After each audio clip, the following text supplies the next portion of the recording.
According to the FBI, in 1998, 932,185 people disappeared in the United States.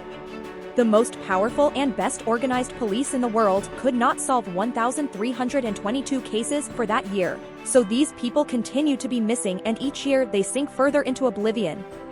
One of those cases could have been that of Guzman Quinones, without accent mark on the A and without the worm of the any, if it had not been for the fact that the most powerful and best organized police in the world did not even register his disappearance. Only I and 5 other people in this world know that Guzman was not murdered in Los Angeles on December 13, 2013, as reported by various newspapers in the region, but 15 years earlier in New Orleans, on June 3, 1998. Although the author of the recent shot in the neck of the well-known Hollywood choreographer is not yet known, I have no doubt that it is Roque Hernandez, who graduated that same year in business and with double residency in Bermuda and Panama City, Florida, where he's probably been into motel, prostitution, and cheap rum business. When I read the short note from the Los Angeles Times that Google News Alerts sent me about the choreographer in my email, I was hesitant about what to do. I've gotten used to thinking 1,000 times about the most trivial facts that come my way. I have learned that the most important decisions, those that can cause a radical change in a person's life or bring them to a hasty end, are always made thinking that they are not. Finally, after several hours, I flew to Los Angeles and, after a couple of failed attempts, managed to locate his grave the next day, in Montecito Heights. An official told me the place, and it was only when I was left alone that I was able to confirm it. Guzman Quinones. Born, June 29, 1974, died, December 13, 2013. Only 6 people. 7 if I include his own father, who preferred to accept the story that his son was the same one who sent him money and Christmas cards from the United States every year, know that Guzman died in 1998. Only 5 know where he is buried, although until today no one has been willing to share their version of events. The reason is very simple.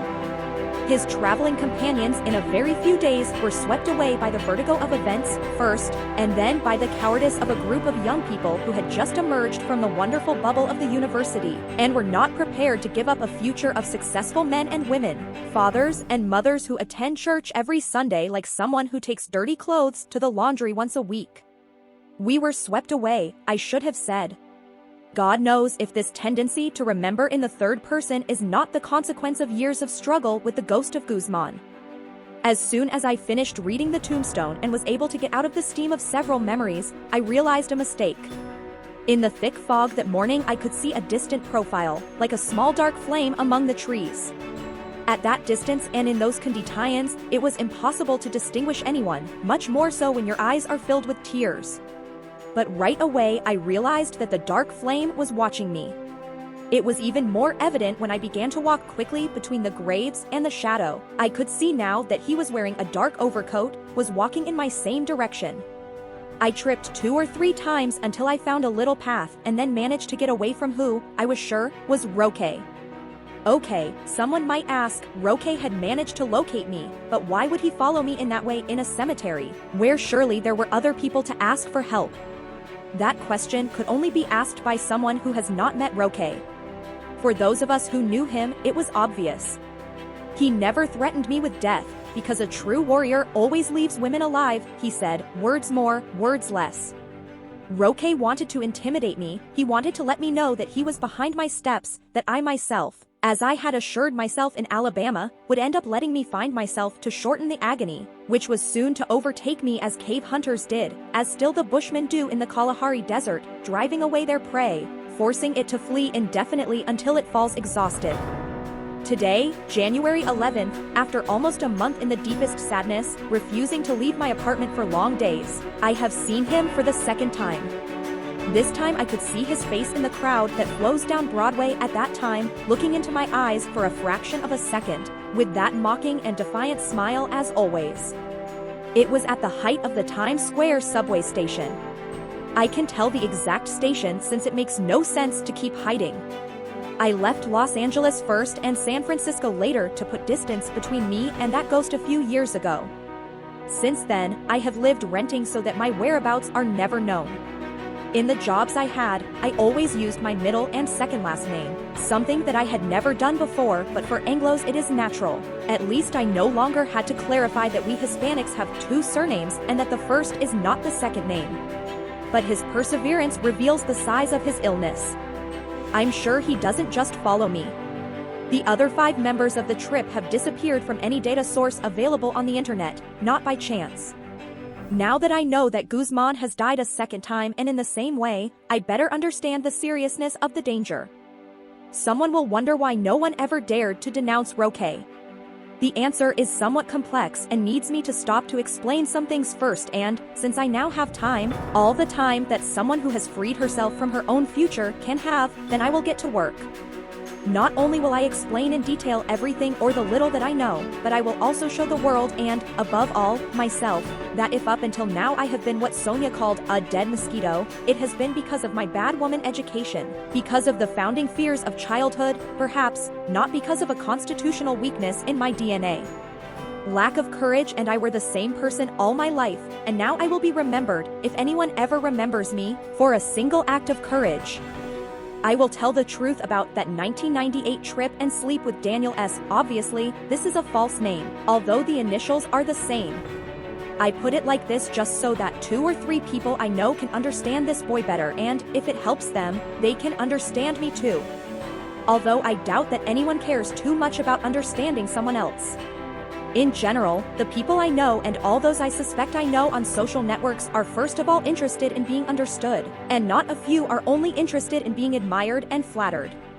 But since our time is characterized not only by a pathological narcissism but also by its apparent opposite, by a no less pathological voyeurism, I imagine that many will want to know more details about Daniel, even if they are absolutely useless details for the purposes of this story.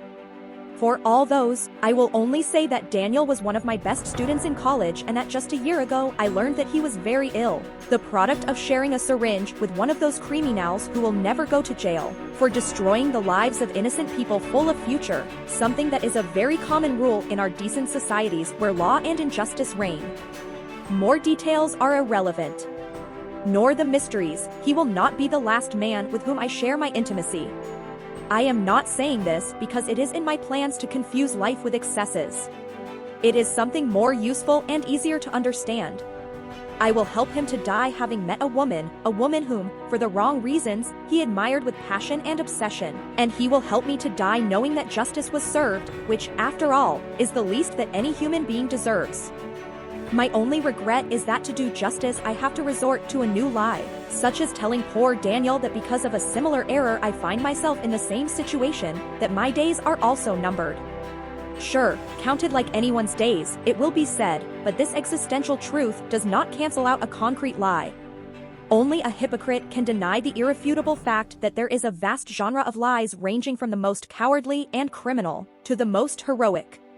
Perhaps in the high courts and in the academy the only thing that matters is the truth and nothing but the truth, but that can never be true for justice, plain and simple, in a world where lies reign. Pretending to fight a big lie with little truths is as toxic as trying to cure malaria by taking a whole bottle of aspirin. I have written to Daniel, and he has already answered me. He was surprised, but I think that, because of the exclamation points and those hieroglyphs that young people use today, he was very happy to hear from me. He apologized for the last email he sent me a few years ago, an inappropriate note, according to him, the fault of a beer night. Obviously, he knows less about me than I know about him. I replied that he had nothing to apologize for, that I was actually thinking of inviting him a beer. We arranged to meet at the Starbucks on 6th and 42nd, this Saturday at 6 in the afternoon. Then we will go for a walk. I know some tables in Bryant Park where students drink beer from huge paper coffee cups, with certain complicity with the policeman who follows the secret tradition of his predecessors. They are not betrayed by the coffee cups or the joy that occurs so easily at that age, but by the frequency with which they go to the bathroom. I used to go to those places, although little by little I began to feel uncomfortable. Not because men and women looked at me, but the opposite. There should be a crime of harassment for indifference. Despite everything, as I watched that crowd of people go by, I felt, that they were all unfamiliar faces and more human than the hundreds of friends I had on social networks. I could not eliminate any of them with a click, but they depressed me much less. I discovered that, especially in those beautiful spaces full of people and nature, it particularly bothered me to see so many young people bent over, prostrate on their smartphones, that little by little they began to invade the parks and the entire city. People texting each other or someone who was at a cafe 2 blocks away, people buying clothes online at the corner store. The zombies, who naturally believe they are very alive and intelligent, because their parents and their professors at school have done nothing but repeat how clever they were, to provide them with great self-esteem or to make them decide one day to do their tasks, and because no one ever dared, neither the best of friends nor the worst of their enemies, to tell them to stop lying to their chubby children, those zombies, I said, no longer even go to the stores to buy clothes or to bookstores to buy books or to bars to chat with friends. Now everything is more effective, you buy and talk and have orgasms online, so in the age of 3-dimensional printers, people begin to abandon 3-dimensional spaces to have a life, or something similar, in 2 dimensions, while their thought, or something similar, becomes a linear, non-dimensional, online reality when not a dotted, fragmented line. Thus, robots every day are more like human beings and humans are more like robots every day. We only need to think and speak in computer code, with zeros and ones, nothing more. John, 00110111. Mary, 1001001. John, 01. Mary, 1111001111. But let's put personal frustrations aside. Specifically, the appointment with Daniel means that I have some time to get down to work when it comes to explaining the matter of Guzman, Roque, and the trip. I have on my table, waiting for several hours, the box that accompanied me, always sealed, throughout all these years. There are my diaries, photos, hotel and gas receipts, a few books, probably my grandmother's watch that I lost around the same time, and the 22 cassettes recorded by Guzman that I will start listening to as soon as I get a cassette player, in one of the many thrift stores in Manhattan. I will only change some names to protect the identity and the right to lie of some involved. Spring 1998. The chaotic diary I interrupted on June 27, 1998, chaos that revealed my less feminine side, in Guzman's words, confirms that we met for the first time, the 7 of us, on Thursday, May 21st at the restaurant on Beach Boulevard and Oceanfront Street in Jacksonville Beach to fine-tune travel details. We all knew each other more or less from college, but the 7 of us had never been together at the same table, in the same place. I observed that in this detail, which must have gone unnoticed by the rest, there was something disturbing, unknown. It was as if they were each someone else or they weren't exactly the same people I had met separately. Suddenly, when I noticed it, I felt uncomfortable, although I attributed it to my pathological shyness, to that weakness of character that I supposed I was going to combat with experiences like that. Sarah asked me if I was feeling bad and I told her that I was a bit stunned by the music, and the waitresses who would line up every so often to dance Macarena, clapping their hands and showing us their beautiful buttocks, some cheekily and others with obvious shyness. Anyway, I tried to think, I didn't give to worry, the trip was going to last a summer month, which are the shortest months, and, in the worst case scenario, anyone could get off at any time if things were not of interest to them. We discussed the itinerary, gas, and lodging, voting rules and a very basic code of conduct that, more than preventing disputes and conflicts, imposed on us the obligation to enjoy every minute of the I-10 highway. At that time, we lived in a state of almost permanent excitement that was scary. Later, from some authorized study at some university, I learned that those levels of ecstasy, such as the social phobias and unjustified nerves of youth, do not recover more until maturity. As long as, I would add, life has not been in charge of posing us problems without resolution or problems that require so much time and care that when they are solved one no longer knows how to live again or where to find again that zest for life, that vertigo of being alive. At that age, life is a roller coaster, but not because it is unstable and exaggerated is it less real than the final balance that corpses reach. I recognize myself in the photos of that time, when we were incredibly young, when we were ourselves or, more important than that, when we knew what we wanted to be. I do not recognize myself in that worn mask that is now being returned to me by the stained glass windows where little adolescent dresses are displayed, that defeated mask in the mirrors of shoe stores and public toilets. Mirrors full of cheerful girls who smile confidently as if they had made a pact of no aggression with fate.